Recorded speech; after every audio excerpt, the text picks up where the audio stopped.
naiiyak kasi ako.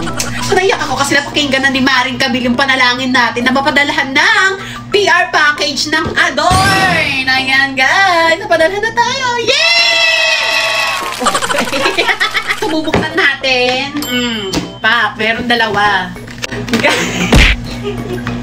Meron tayong natanggap na dalawa. So, ipapakita ko sa inyo kung maganda ba talaga tong product na to. Kung nagsisinungaling ba yung mga nagde-review na ito. Sige, ipapakita ko sa inyo.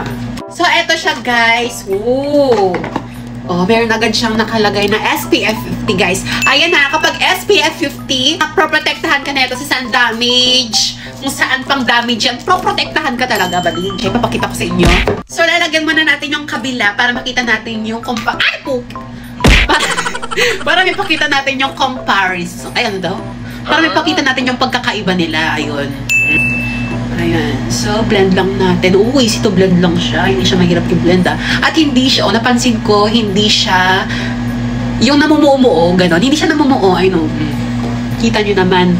Napaka-lightweight. Ang easy to blend lang siya, mga bakla. Ayan, oh. Ang ganda niya. Mabango din siya, ha, in fairness. I love it. At tinalagyan ko na at ito yung wala pa. So, oily ng mukha ko dito. Ito, guys. Oh, very smooth lang siya talaga. And guys, meron siyang SPF 50+++ na kaya kang protektahan sa araw. Based on my research, ang SPF 50, guys, ay 98% kaya kang protektahan sa araw. Ayan. So, napaka-easy to blend talaga niya at napaka-lightweight. Fresh look lang ang atake. Tignan nyo naman. Matte finish pala siya. Oh. So, gagamitan natin siya ng brilyante ng apoy. Maghanda kayo.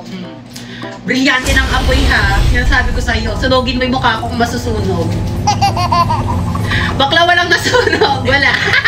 Walang nasunog. Siyempre, eme lang. Pero totoo, guys, na meron siyang SPF 50, guys, na nakakapag-protect sa ating balat. Guys, mahalaga to para hindi tayo kulubot sa mukha. Para hindi mag-aging ang face.